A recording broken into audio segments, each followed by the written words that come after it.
నమస్కారం ఫ్రెండ్స్. ప్రపంచంలో నిజానికి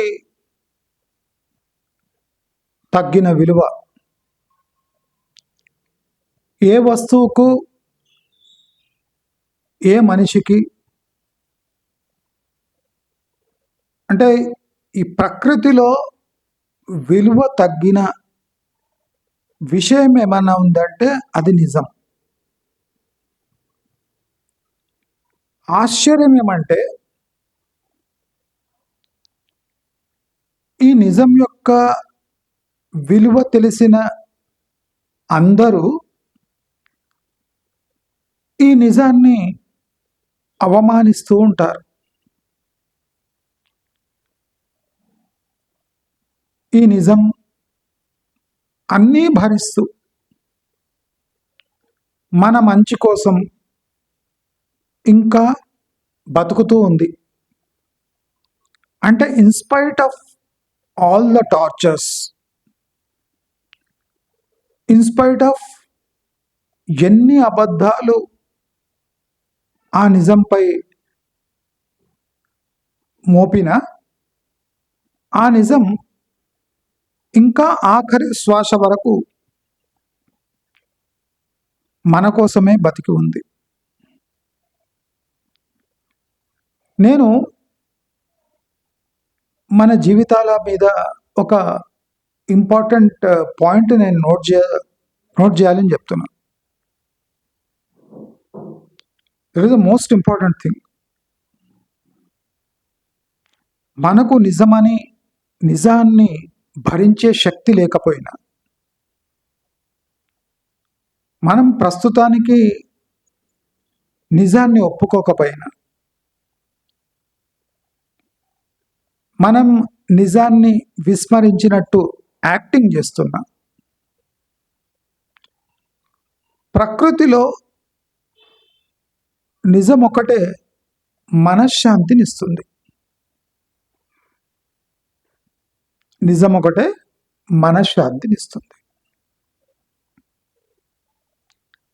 అబద్ధం మన మనసుతో ఆడుకుంటూ ఉంటుంది. కానీ నిజం దూరంగా నిలబడి మమ్మల్ని ఆదుకో అనగానే నిజం వచ్చి ఆదుకుంటూ ఉంటుంది. దయ్యం లాంటి అబద్ధాన్ని మనం కౌగిలించి ముద్దాడి మనం జీవితాంతం మోస్తూ ఉంటాం. అది ఎన్ని తప్పులు చేసినా, అంటే అబద్ధం ఎన్ని తప్పులు చేసినా మనం క్షమిస్తూ ఉంటాం. దాన్నే బుజ్జగిస్తాం, దానిపైన బ్లాంకెట్ వేస్తాం, అదిచ్చే బాధను భరిస్తూ ఉంటాం. కానీ ఏ నిజం మనకు సహాయంగా దూరంగా నిలబడి చూస్తూ ఉంటుందో దాన్ని జీవితాంతం దూరమే పెడతాం. కొంతమంది నిజాన్ని జీవితమంతా దరిదాపులోకి రానివ్వరు. అబద్ధంతో సంసారం చేయడం ఒక బ్రహ్మ విద్యగా మనం పరిగణిస్తున్నాం. నేను నిజంగా చెప్తున్నా, నిజాలతో బాధలు ఎక్కువ ఉంటాయి. నిజాల మాట్లాడితే చివాట్లు, బహిష్కరణ ఇవన్నీ ఉంటాయి. కానీ నిజం నీ మనసులో ఒకసారి చేరింది అంటే నీలో సెల్ఫ్ కాన్ఫిడెన్స్ నింపుతుంది. మనం పురాణాలు, ఇతిహాసాలు, మహాభారతాలు, రామాయణాలు బుక్స్ తిరిగేస్తూ ఉంటాము. తిరుపతికి పోయేస్తాము, పుణ్యక్షేత్రాలకు పోయేస్తాము. కానీ నిజాన్ని దరిదాపులోకి రానివ్వము. అది వచ్చినా తరిమి కొడతాము. అయితే ప్రపంచమంతా ఇలాగే చేస్తుంది కదా. ప్రపంచానికి ఇంధనం అబద్ధం. మరి నిజాన్ని మనం హక్కున చేర్చుకొని మనం డెవలప్ అయ్యేది ఏముంటుంది? ఈ పిచ్చి జనానికి ఒక విషయం అర్థమవుతలేదు. అబద్ధం కూడా కొంతమందికే వర్తిస్తుంది. అబద్ధం అనే వైరస్ కొంతమందికే సోకుతుంది. అది వాళ్లకు కలిసి వస్తుంది. మ్యాక్సిమం మందికి అబద్ధం అచ్చుకు రాదు. చాలా మందికి తెలియదు అది. సొసైటీతో పాటు మేము కూడా అబద్ధం ఆడతాము. సొసైటీతో పాటు మనం కూడా అబద్ధం ఆడదాం. ఆ ఆట మనం కూడా ఆడదాం అనుకుంటారు. కానీ మెజారిటీ మందికి అబద్ధాలు అచ్చురావు. వాళ్ళ ముఖంపై, వాళ్ళ ఫ్యామిలీలో, వాళ్ళ జీవన విధానాల్లో బయటపడుతూ ఉంటాయి. అంత ఎఫిషియెంట్గా హైడ్ చేయలేరు. ఇది ప్రాబ్లం. కానీ నిజం దాగి ఉండడం చాలా కష్టం, దాచడం చాలా కష్టం. నిజాన్ని అంగీకరించడం కూడా చాలా కష్టం. అది ఒక్కసారి మనలో గూడు చేసుకుంది అంటే మనను ఇబ్బందుల పాలు చేసిన కాలక్రమేణా అది మన నిజాయితీని, మన ఆరాను ప్రొటెక్ట్ చేస్తుంది. నేను అందుకోసమే జీవితంలో ఎన్ని ఒడిదుడుకులున్నా, ఎన్ని ఆపర్చునిటీస్ వచ్చినా, ఎంతమంది ఏమైనా, ఎంతమంది ఏమన్నా, నా మనసుకు నిజాయితీగా ఏ విషయం అనిపిస్తుందో అది ఎంత ప్రాబ్లం అయినా నేను విడిచిపెట్టను. అంటే నిజాయితీ వల్ల నేను దెబ్బతింటున్నానంటే తింటాను. కానీ ఆ నిజాయితీతో బతికే సత్తా కొంతమందికే ఉంటుంది. ఆ నిజాయితీతో బతికే సత్తా కొంతమందికే ఉంటుంది. దాంట్లో మనం ఉండడం అది గర్వకారణం. ఈ గర్వం ఎవరికి వద్దు.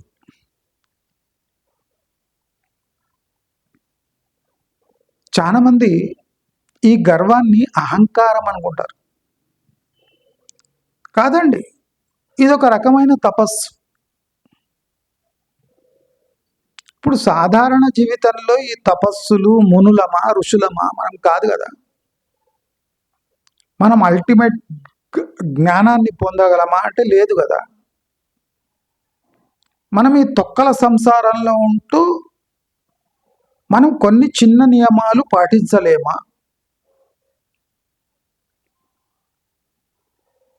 పాటించడం వల్ల ఏమొరుగుతుంది అని అడుగుతారు.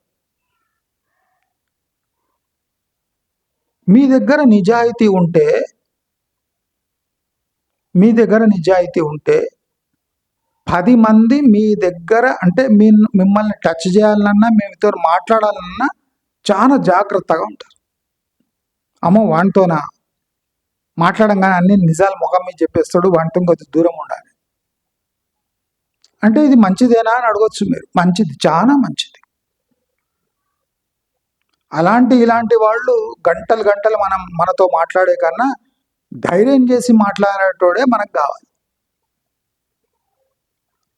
అంటే మనలో ఉన్న నిజాయితీని రెస్పెక్ట్ ఇచ్చే సత్తా, దమ్ము ఉన్నవాళ్లే మనతో మాట్లాడాలి. అదే మన రజనీకాంత్ దాంట్లో డైలాగ్ ఉంది కదా, సింహం సింగిల్గా వస్తుంది, పందులు గుంపులుగా వస్తాయని. మనకు క్వాంటిటీ వద్దు. సింహంతో సింహాలు మాట్లాడాలి. వందల సంఖ్యల వేల సంఖ్యల పందులు వచ్చి అంటే ఏం లాభం? మనకు సింహం అయితే సింహం కంపెనీ కావాలి. మనం పిరికి పందలమైతే అబద్ధ కోర్లమైతే మనకు పందులు సరిపోతాయి. వందల సంఖ్యల పందులు వస్తాయి, అవి దొరలాడుతుంటాయి, మనం కూడా దొరలాడాలి. ఇది ఒక జీవితమైన. ఇది అలా పక్కన పెడితే సమాజంలో జరుగుతున్న విషయాలపై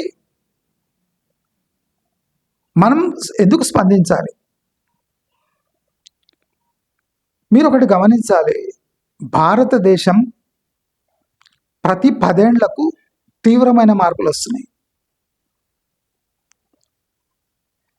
మీరు చదువుకునే టైంలో, మీరు ఉద్యోగం చేసే టైంలో స్పందించడానికి అవకాశాలు లేవు. మీరు స్పందించడానికి అవకాశాలు లేవు, కానీ ఇప్పుడు స్పందించడానికి అవకాశం ఉంది. ఫర్ ఎగ్జాంపుల్, నాకు 10th ఇంటర్లోనే స్పందించబుద్ధి అయింది. ఎలా స్పందిస్తాను? అప్పుడు ఉండేది దూరదర్శన్, పోస్ట్ కార్డులు, అవి. ఎలా స్పందించాలి? ఆ ఫ్రెండ్స్, ఆ రిలేటివ్స్, వాళ్ళ జ్ఞానం మిడిమిడి జ్ఞానం. మనకు జ్ఞానం ఉన్నా మనం దూరదర్శన్లు వస్తే కానీ 10 మందితో మన ఐడియాస్ పంచుకోవచ్చు. మనం ఆ టైంలో దూరదర్శన్లో వచ్చేంత సత్తా మన దగ్గర ఉందా? లేదు. అప్పుడు నాకన్నా బాగా స్పందించేటోళ్ళు కూడా స్పందించలేకపోయారు. మరి ఇప్పుడు అదే ఆపర్చునిటీస్ విచ్చలవిడిగా ఉంది. యూట్యూబ్, ట్విట్టర్ ఉంది, లింక్డ్ఇన్ ఉంది, ఎక్స్ ఉంది, అంటే ట్విట్టర్ అనుకోండి, ఎక్స్ ఉంది, ఇన్స్టాగ్రామ్ ఉంది, ఫేస్బుక్ ఉంది. మీరు సొసైటీని మార్చకండి, కానీ మీరు ప్రమిదలైతే తప్పేముంది? ఇప్పుడు మాట వాళ్ళు రిస్క్ తీసుకుంటారు, రిస్క్ తీసుకుంటారు. నేనేమంటా అంటే, మీరు రిస్క్ తీసుకునేంత సాహసం చేయకండి, కానీ నిజాన్ని బతికిచ్చే ప్రయత్నంలో మీరు సమిధలు ఎందుకు కాకూడదు? రిస్క్ మాదే. చాలా మందికి సబ్జెక్ట్ అర్థం కాదు. ఫస్ట్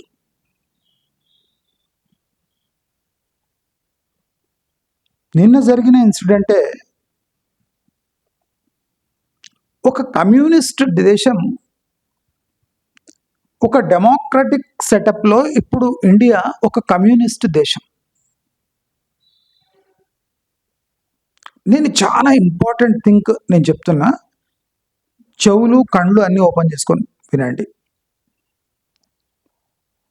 పండితులకు అంటే గరికపాటి వీళ్లకు ప్లస్ షణ్ముఖ శర్మ వీళ్ళంతా ఉంటారు కదా, వీళ్లకు సొసైటీకి తగ్గ లాంగ్వేజ్ మాట్లాడటం రాదు.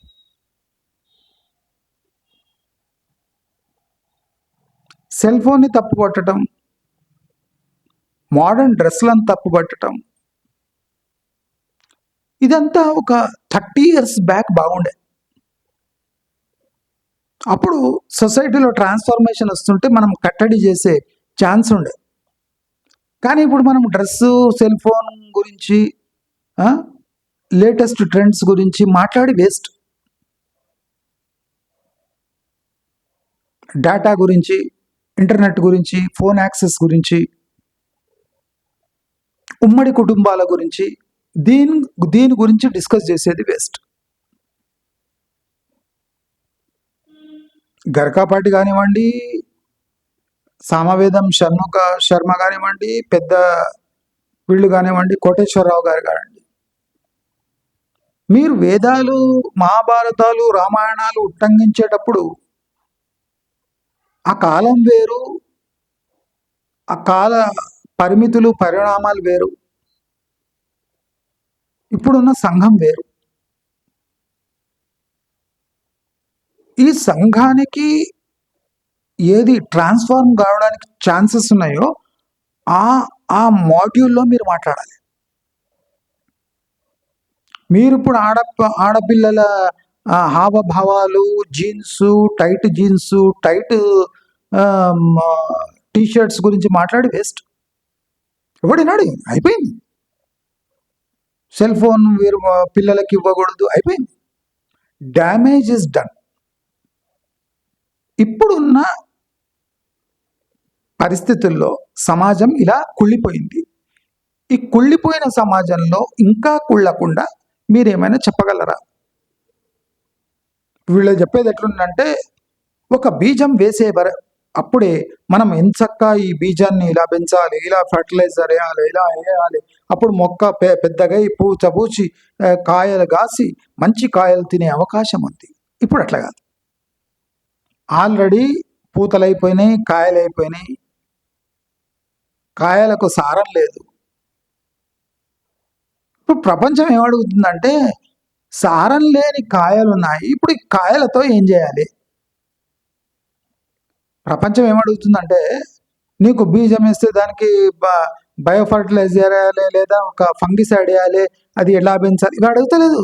అయిపోయింది, అంతా అయిపోయింది. ఇప్పుడు ప్రపంచం ఏం కోరుతుందంటే, ఈ చిన్న కాయలు వస్తున్నాయి కదా, సారం లేని కాయలతో మనం ఏం చేయగలం? Direct question. వీళ్ళంతా ఏం చేస్తున్నారంటే, ఇంకా ఎక్కడో ఉన్నారు.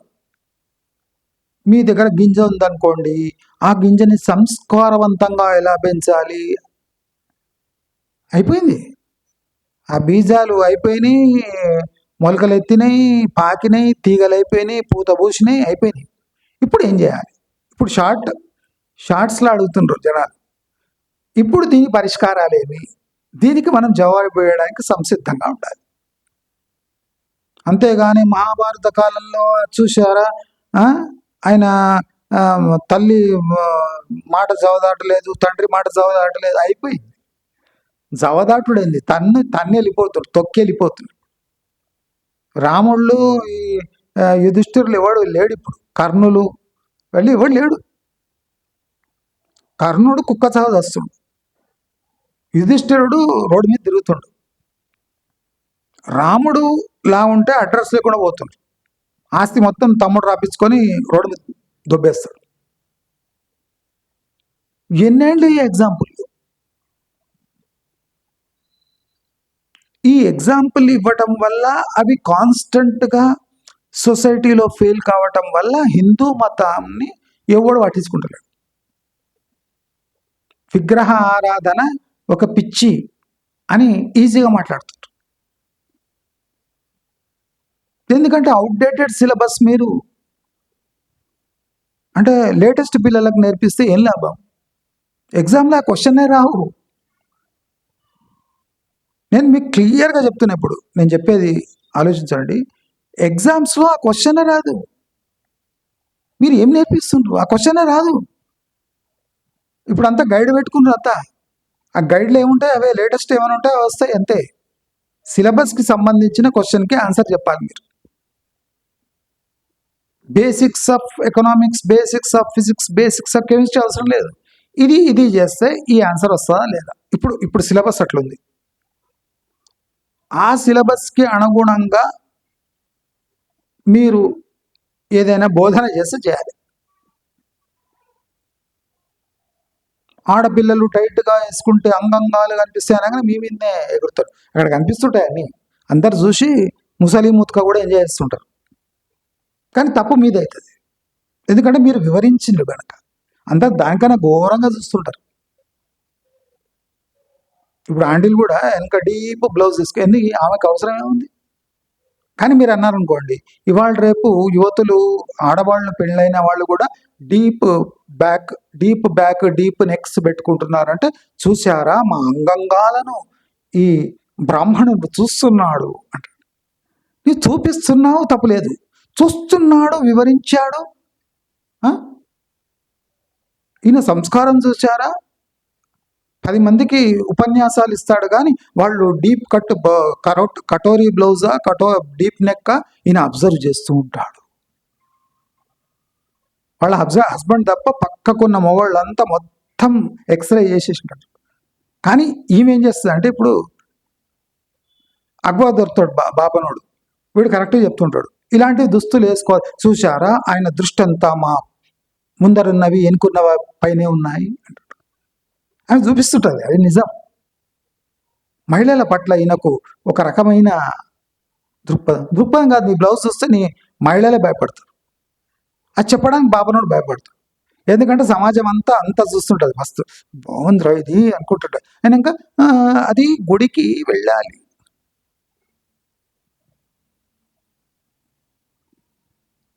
పక్కకు బిడ్డ ఉంటుంది, ముందర పోయి ఆంటీని చూస్తుంటాడు అని. పక్కకు బిడ్డ ఉంటుంది.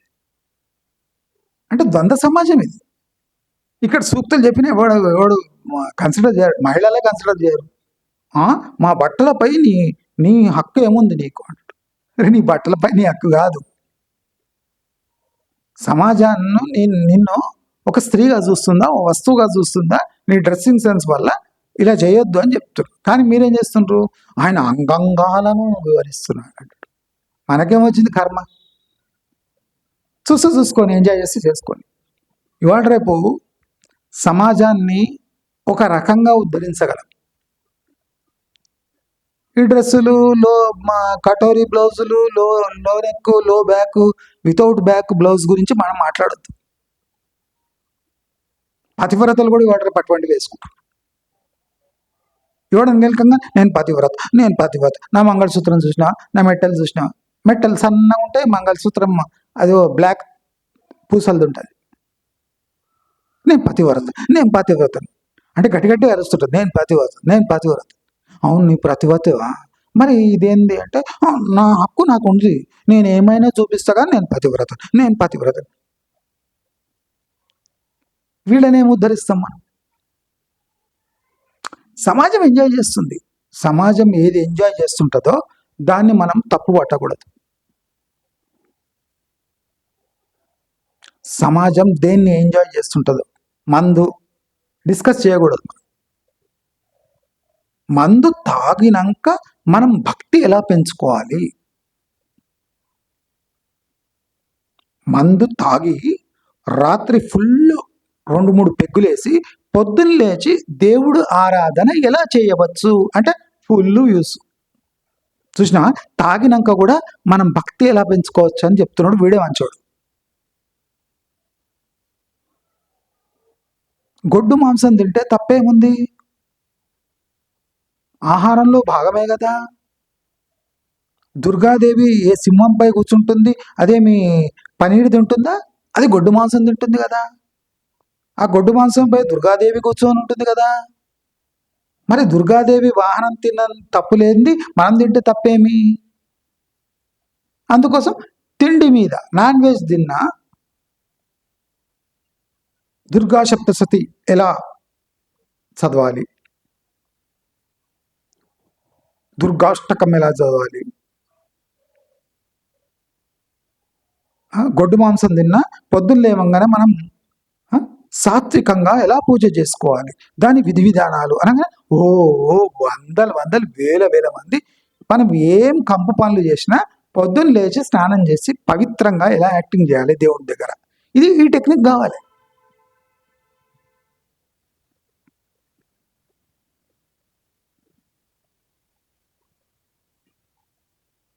మా మామ కూడా సజెషన్ ఇచ్చి, నేను ఆ రోజు చెప్పిన మీకు వీడియోలో, అరే నీ రియల్ ఎస్టేట్ మస్తు ఉంటుంది కదా జనాలు, వీళ్ళకి వాస్తు కూడా అంటించేసి నువ్వు బాపనోనివి కదా, నువ్వు వాస్తు చెప్పినా అంటారు. నాకు నాలెడ్జే లేదు వాస్తు గురించి, నాకు నాలెడ్జే లేదు. రియల్ ఎస్టేట్ 5% ఉంది, ఇంకా వాస్తు నాకు తెలియదు అంటే, నీ పక్కకి ఇవ్వని దగ్గర నేను ఏదో ఒకటి చెప్పే, వాస్తుకు పిచ్చి ఎక్కువ ఉంది సొసైటీ. నేనన్నా అది మోసం అవుతుంది, అది ఉన్న రెప్యుటేషన్ డ్యామేజ్ చేసుకోవడం అవుతుంది. వాస్తు కొన్న వారే, నాకే వాస్తు తెలియదు, అవసరమే లేదనుకుంటుంది. నాకే అవసరం లేదనిపించేది నేను వివరంగా వాళ్ళకి ఎట్లా చెప్పాలి? ఆ? ఇప్పుడు ఆస్తులు లేవు, రియల్ ఎస్టేట్ గురించి మాట్లాడుతున్నా ఆయన యాక్సెప్ట్ చేసుకుంటారు జనాలు. నేను క్లియర్లీ చెప్పిస్తున్నా, నాకు గజం భూమి లేదు ఆయన వింటున్నారు జనాలు. అది లేనిపోయింది, వాస్తు ఎందుకు చెప్పాలి? ఎందుకంటే వాస్తుకు బాగా డిమాండ్ ఉందట. ఏందని అంటే మనకు ఆశ లేకున్నా 10 మంది నీవు ఇలా ఆశ పుట్టించు, అబద్ధాలు చెప్పు, ఉన్న రెప్యుటేషన్ డ్యామేజ్ కాదా? నాకే తెలియదు ఆ వాస్తు అంటే ఏందో. ఎన్నడూ ఏం చూడలే నేను. ముహూర్తాలు చూడ, బలాలు చూడ. నాకు బలం ఉందా, దేవుడు ఏమన్నా ఫ్రీగా ఏమన్నా ఇస్తున్నాడా, అది తీసుకుంటా. తెలియని వాస్తు వీళ్ళకి చెప్పి నేనేం బాగుపడాలి?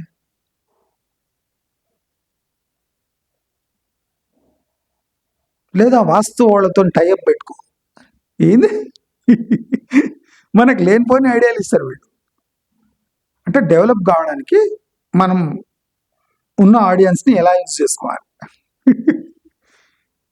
నేనేమి ఇవ్వకపోయినా, ఏం చెప్పకపోయినా జనాలు నాకు డొనేషన్ ఇస్తున్నారు. నేనంత పీకులాడే అవసరం లేదు నాకు. ప్రతి నెల రెగ్యులర్గా డొనేషన్ ఇచ్చే సబ్స్క్రైబర్స్ ఉన్నారు నాకు. అలా రెగ్యులర్ ఇచ్చే వాళ్ళకు ఇంకా మోసం ఎందుకు చేయాలి? మోసపూరితంగా సంపాదించే దౌర్భాగ్యం నాకెందుకు? నాకు వాస్తవం అంటేనే తెలియదు, నేనేం చెప్పాలి? అంటే ఇప్పుడు రియల్ ఎస్టేట్ చెప్తలేవా, అట్లనే వాస్తు చెప్పు. నాకు ఇష్టం లేని సబ్జెక్ట్ అది. వాస్తు అనేది నాకే నమ్మకం లేదు. ఈశాన్యంలో పెట్టుకో, ఓ నైరుతి ఋతుపవనాలు, వాడు అవి కూడా నైరుతి ఋతుపవనాలు అంటే నైరుతి నుంచి వస్తున్నాయి, ఇంకెక్కడి నుంచి వస్తుంది, ఎప్పుడేటప్పుడు వర్షాలు పడుతున్నాయి. మా అమ్మ అడుగుతుంది, ఏం రా వాన పడుతుందా, ఎందుకు పడుతుంది రా వాటి అంటే, నేను జస్ట్ నాకు నవ్వొస్తుంటాను. నైరుతి ఋతుపవనాలు వచ్చినాయి. నేను ఎప్పుడు అడిగినా నైరుతి ఋతుపవనాలు అంటావు. ఇప్పుడు మన దగ్గర టీవీ ఆన్ చేయగానే లేదా కంప్యూటర్లో వెదర్ ఫోర్కాస్ట్ రాగానే ఈ వాన ఎందుకు పడుతుంటే నైరుతి ఋతుపవనాల ఆగమనం వల్ల పడుతుంది అంటాడు. నేను అందుకు మా అమ్మ, అరే వాన ఎందుకు పడుతుందా, మబ్బు ఎందుకు వచ్చింటే నైరుతి ఋతుపవనాలు ఉట్టినే. అట్లా ఆ జోక్గా మారిపోయింది. నాకు నాలెడ్జ్ లేదు, నేను ఎందుకు చెప్పాలి జనాలు?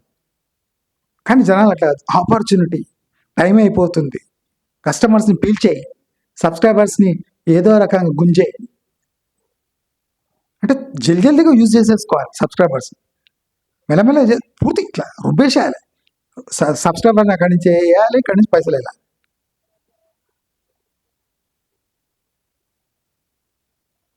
యూట్యూబ్ ఇస్తుంది, వాళ్ళు డొనేట్ చేస్తుండ్రు, సరిపోదా? అంటే పీస్ఫుల్గా ఉన్న మైండ్ని కూడా డిస్టర్బ్ చేస్తారు. అంటే ఏదైనా అబద్ధం ఆడు, నాలెడ్జ్ లేకుండా 95% నీకు నాలెడ్జ్ లేకుండా నువ్వు చెప్తున్నావా లేదా, అట్లనే ఇది కూడా చెప్పేసి ఏం కాదు. వేరే వాడు చెప్తుంటాడు కదా, విని కొన్ని వీడియోస్ తిని నువ్వు కూడా వీడియో చేసేసి. అంటే సమాజం అంటే అబద్ధంకి సపోర్ట్ కాకుండా అబద్ధాలని లైఫ్లో ఎట్లా తెచ్చుకోవాలనేది మనకు అంటే ఇంజెక్షన్ పెట్టి చేస్తున్నారు. ఈ ఛానల్ నిజంపై ఆధారపడి ఉంది, నా నిజాయితీపై ఆధారపడి ఉంది అని అది కాదు. నీ నిజాయితీని నువ్వు అబద్ధంగా మార్చుకొని ఎలా డబ్బులు సంపాదించాలి, ఈ ట్రిక్స్. మీరు అంటారు కదా ఎంత ఈజీ మీకు యూట్యూబ్ చేయడం అని. మా దగ్గర ఎప్పుడు ప్రెషర్ ఉంటుంది, ఉన్న సబ్స్క్రైబర్ని ఎట్లా బెండ్ చేయాలి, శకునాలు అపశకునాలు,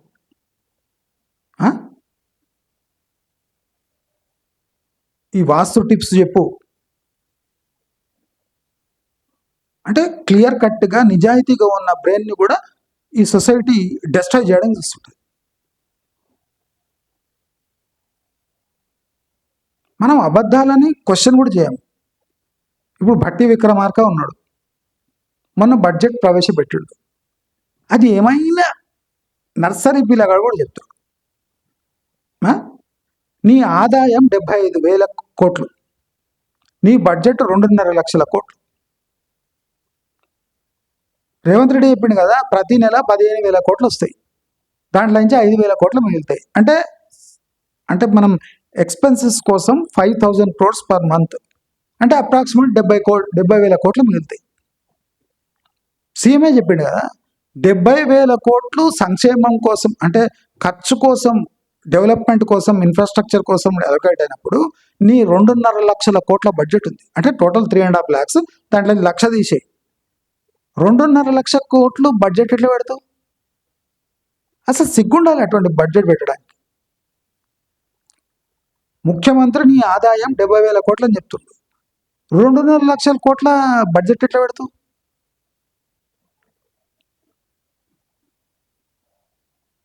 ఎట్లా పెడతావు? సిగ్గుండాలి కదా.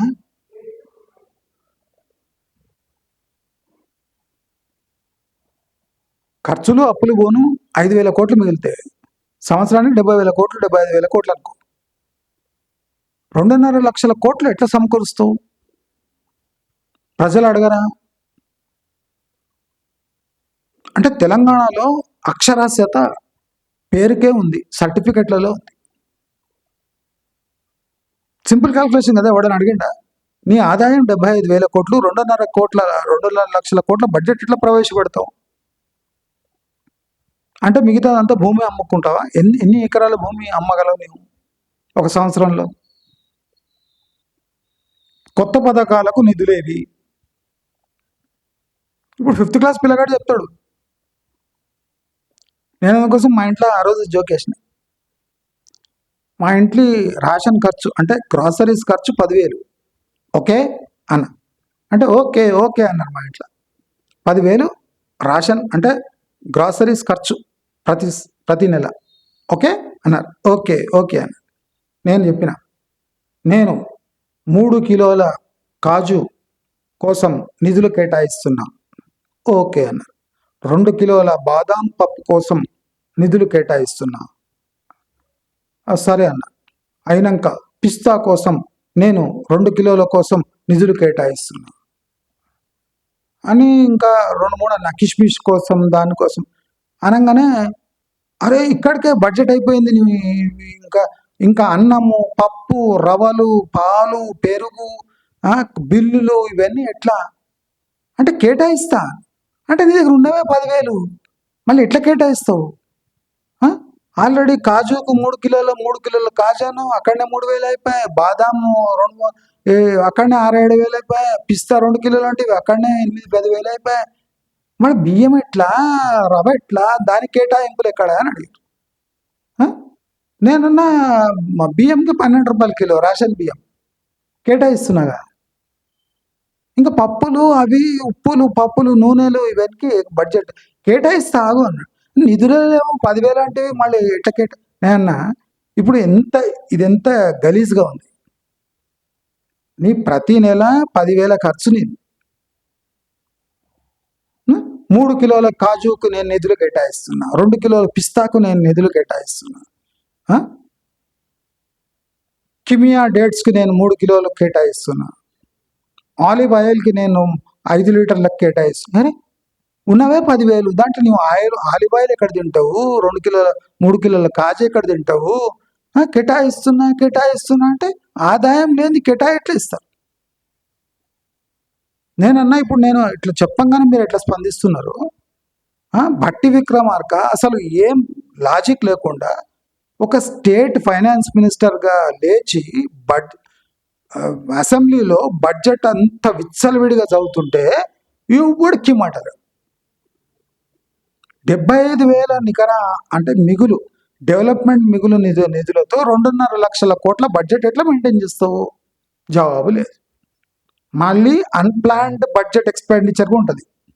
ఈ 70,000లోనే అన్ప్లాన్డ్ బడ్జెట్ ఎక్స్పెండిచర్, అంటే వీళ్ళకి ఎప్పుడైనా దురద పుడితే అవి ఇచ్చేస్తారు. మరి వాటి సంగతి ఏంటి? అంటే టోటల్ స్టేట్లో ఎకనామిక్స్ చదువుకున్న విధవాలే లేరు. నేను నిన్న గరికపాటి ఇది కౌంటర్ వీడియో ఒకటి చూసిన, నాగేశ్వర్ అనేది, ప్రొఫెసర్ నాగేశ్వర్. ఆయనకు దీనిపై, ఆయన విద్యావేత్త కాదు, ఆయనకు నిపుణుడు కాదు, విద్యా నిపుణుడు కాదు, ఆర్థిక నిపుణుడు అసలే కాదు. ఆ, ఇలాగున్నప్పుడు ఆయన అవగాహన, విత్ ఆల్ డ్యూ రెస్పెక్ట్, ఆయనకు అవగాహన లోపంతో మాట్లాడాడు అనిపిస్తుంది అన్నాడు professor Nageshwar. With all due respect, ఆయన విద్యావేత్త కాదట. ఇంకా ఈయన నడిపిండలేవా, ఆయన కాలేజీ నడిపిండు. ఈయనకైనా బ్రెయిన్ ఎక్కువ ఉంది ఆయనకు. ఆయన చెప్పింది 100% లాజిక్. సిగ్గు లేకుండా ఓటర్ల కోసం మెప్పించడానికి వీళ్ళనంతా మేపుతున్నారు అని ఆ భాష పడకుండా ఒక టెక్నికల్ లాంగ్వేజ్ చెప్పేసాడు గడకపడి నరసింహరావు. మనకి డైజెస్ట్ కాదు అది, ఎందుకంటే ఫ్రీగా తినేటోళ్లకు ఇలాంటి మంచి మాటలు పడవు.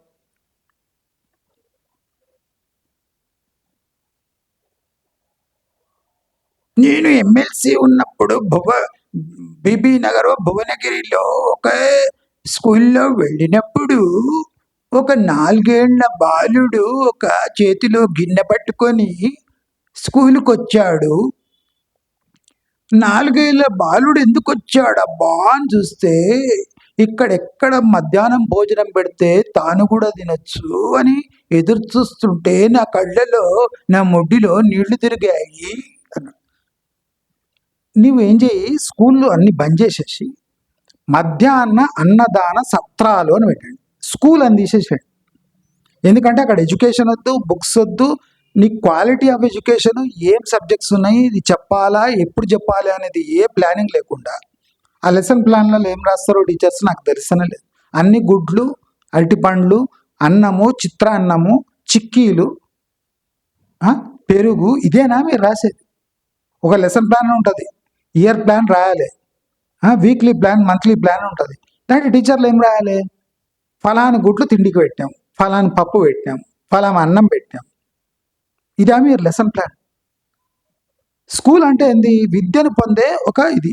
మీరు మధ్యాహ్న భోజనం ఒక అడిషనల్ ఇన్సెంటివ్ టు అట్రాక్ట్, అంటే ఎవడైనా మధ్యాహ్నం భోజనం ఆకలితో అలమటిస్తూ విద్యాభ్యాసం చేయడానికి కాదు అనే స్థాయిలో ఉన్న వాళ్లకు మీరు అది ఇవ్వాలి.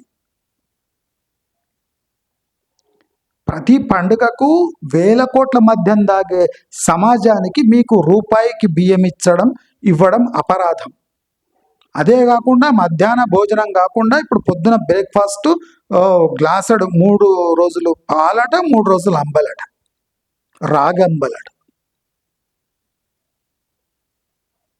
మీరు డైరీ ఫామ్ పెడతలేరండి, అది స్కూల్. అవి స్కూలు. మీకు ముర్రా గేదెలకు ఏమేమి పెడుతున్నారని మీకు అడుగుతలేరు. అది ఒక స్కూల్లో స్టూడెంట్స్ ఉంటారు, వాళ్ళను మినిమం సస్టైనెన్స్ కోసం మధ్యాహ్న భోజనము. నేను ఒకటి క్లియర్గా అడుగుతా, ఎంతమంది ఇండ్లలో ఏమేం కూరలు వండుకుంటారు, ఏమేం అన్నాలు తింటారు, ఏమేం లైఫ్ స్టైల్. లక్షలు ఇంచే ఇండ్లలో కూడా బ్రెడ్ ముక్కలు, కుక్క బతుకులు. కుక్కలు కూడా దానికన్నా బెటర్గా తింటాయి. పొద్దున బ్రెడ్ ముక్క, మధ్యాహ్నం హోటల్ ఇడ్లీ, సాయంత్రం రాగానే మ్యాగీ. అసలు ఇటువంటి వాళ్ళకు మధ్యాహ్న భోజనం పెట్టాలి. చాలా మంది కులాల వారీగా ఈ మధ్యాహ్న భోజనం, పేదలు, అతి పేదల ఇంట్లో ఎల్ఈడి టీవీ ఉంటుంది, పేదల ఇంట్లో గీజర్ ఉంటుంది, పేదల ఇంట్లో కారు ఉంటుంది, పేదల ఇంట్లో బైకులు ఉంటాయి, లేటెస్ట్ బుల్లెట్ బండ్లు ఉంటాయి, సోషల్ మీడియా అవేర్నెస్ ఉంటుంది, 20-30 వేల ఫోన్ ఉంటుంది. వానికి గంజి కత్తి ఉండదా ఇంట్లో? నాగేశ్వర్ చెప్తుండు, ఏమమ్మా నీవు ఇలా ఎందుకు నువ్వు లేటుగా వస్తున్నావు అంటే, లేదు, 2 పేరెంట్స్ కూలీకి పోతారు కదా, వాళ్లకు భోజనం పెట్టి కూలీకి పోవడం.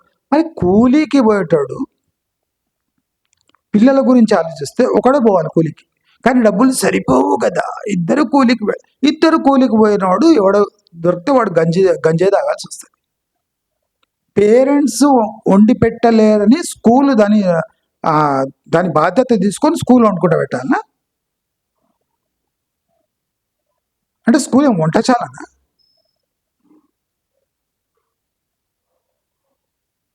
సిగ్గు లజ్జ లేని సమాజం ఇది. స్కూల్ అని తీసేసి అన్నదాన సత్రం, విద్యకు సంబంధం లేని అన్నదాన సత్రం. కాలేజ్తో ఒక స్కూల్ కట్టియండి, ఒక అన్నదాన సత్రం కట్టియండి.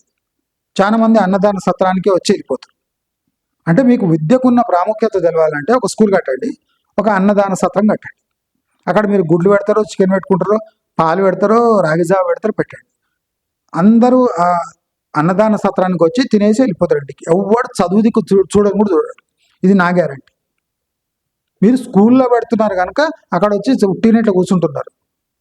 మళ్ళీ అక్కడ ఇయర్ఎండ్కి ఏమంటే కాపీ కొట్టించి, ఓపెన్గా కాపీ కొట్టించి, బుక్స్ ఇచ్చి కాపీ కొట్టించి 10th వరకు నొక్కి 10thలో కూడా అన్ని అడ్జస్ట్మెంట్లు చేసి పిల్లల్ని పాస్ అయ్యేటట్టు చేసి, ఎందుకంటే లక్షల జీతాలు టీచర్లకు ఇచ్చినప్పుడు పిల్లలందరూ ఫెయిల్ అవుతుంటే ప్రభుత్వాన్ని అడుగుతారు. లక్షల జీతాలు ఇస్తుండ్రు, మధ్యాహ్న భోజనం పెడుతుండ్రు, ఇన్ని ఖర్చు చేస్తుండ్రు, డ్రెస్సులు ఇస్తుండ్రు, అన్ని ఇస్తుండ్రు, మళ్ళీ పిల్లలు ఫెయిల్ ఎందుకు అవుతుండ్రు అని అడుగుతారని టీచర్ల బాధ్యత మొత్తం ప్రభుత్వం తీసుకొని ప్రభుత్వం కాపీలు కొట్టించి పాస్ చేపించి ఇంటర్ విద్యపై భారం మోపుతున్నారు. ఇది అడిగితే తప్ప? డిగ్రీలు మోపులు. నేను అందుకోసం కుల ప్రసక్తి తీసినాను. నేను బాపిన వాళ్ళు ఏం తింటారండి? అన్నం పప్పు. ఏముంటుంది దాంట్లో? ఎక్కువైతే చప్పటి కూరలు తింటారు. పొద్దున కాఫీ, మధ్యాహ్నం ఒక టీ తాగుతారు. కొంతమంది బాపిన వాళ్ళకి అది కూడా గతి లేదు. వాళ్ళకు విద్య ఎట్లా వస్తుంది? పోషక పదార్థాలు లేవు, పాడు లేవు. టమాటా చారు నేను తినేది ఏంది? నేను అన్నము టమాటా చారు తింటాను. నేను పొద్దునైతే ఒక చపాతి, 2 చపాతీలు. పోషక విలువలు తీసుకొని తింటారు. తిని ఏం బ్రెయిన్ ఏం చేస్తారు? ఎన్ని మిసైళ్ళు తయారు చేస్తుండ్రు, ఈ మేసిన వాళ్ళంతా మిసైళ్ళు తయారు చేస్తుండ్రా? మేసిన వాళ్ళంతా అంతరిక్షంలోకి ఇస్రోలో ఎంతమంది చేరుతుండ్రు? ఈ తిన్నోళ్ళంతా, బాగా తిన్నోళ్ళంతా మళ్ళీ ఇష్టం వచ్చినట్టు డిగ్రీ వరకు ప్రభుత్వ ప్రోత్సాహకాలు చదివి మళ్ళీ ప్రభుత్వంపై అభాండాలు మోపుతున్నారు.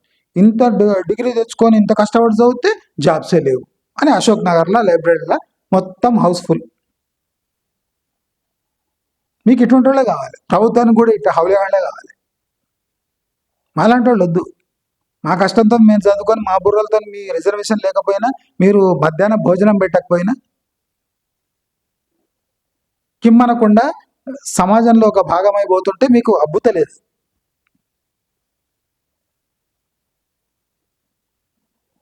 మేసినోడే మేస్తున్నాడు,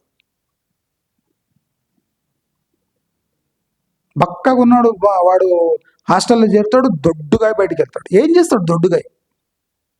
వాడు పోలీస్ సెలక్షన్ కూడా చేత కాదు వాడికి, అంత దొడ్డుగా ఉంటాడు. ఇది ఎవరి నిధులతో ఇవన్నీ చేస్తున్నారు?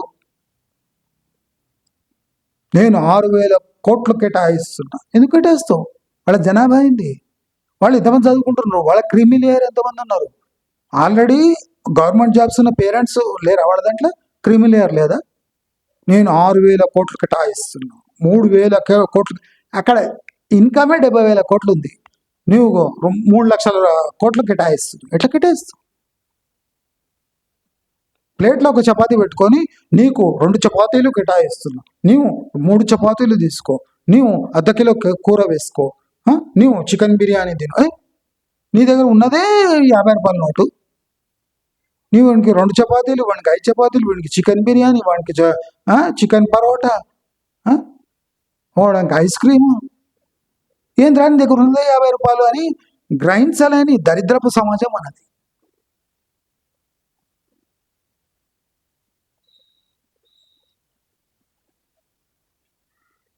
మూడు రోజులు పాలట, ఆ పాలలో నీళ్లు కలపరని ఏం గ్యారంటీ?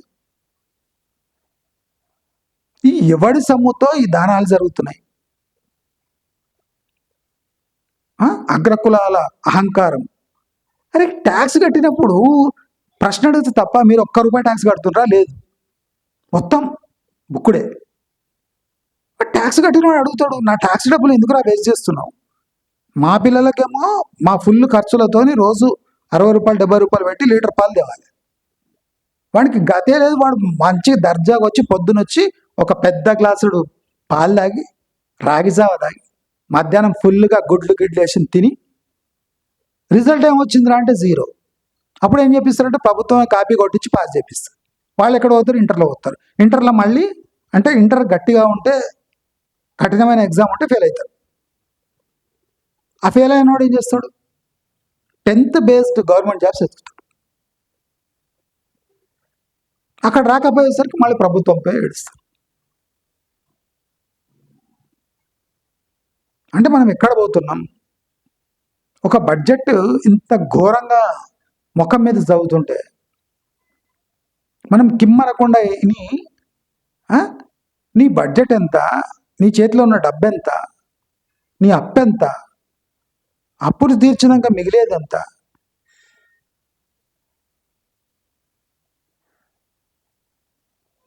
ఇవాళ పామాయిల్ ఫ్యాక్టరీ ఓపెన్ చేసేటప్పుడు రేవంత్ రెడ్డి ఏదో 30 ఏళ్ల క్రితం స్పీచ్ ఇచ్చినట్టు ఇస్తున్నాడు. కిలో బియ్యం స్పీచ్ ఇచ్చినట్టు. ఆ ఎన్టీఆర్ స్కీమ్ ఉండే కదా, రూపాయికి బియ్యం, ఆ స్కీమ్ ఉన్నట్టు చెప్తున్నాడు. ఒక్కడైనా కండక్టర్ నిన్ను టికెట్ అడిగితే నా పేరు చెప్పు, నా తమ్ముడు ఉన్నాడు, నా తమ్ముడు నాకు ఇచ్చిండు అని గర్వంగా చెప్పు, ఫ్రీగా తిరుగు అంటాడు. ఏమిరా ఫ్రీగా తిరిగేది? ఎకానమీకి ఏం లాభము? నీ అన్నున్నాడు ఫ్రీగా తిరగమంటున్నాడు.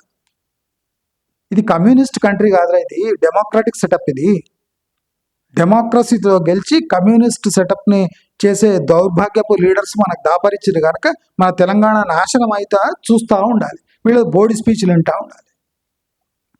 వీళ్ళు అన్నాడట, అన్న ఇట్లా ఫోటో చూపించాలంట రేవంత్ రెడ్డి.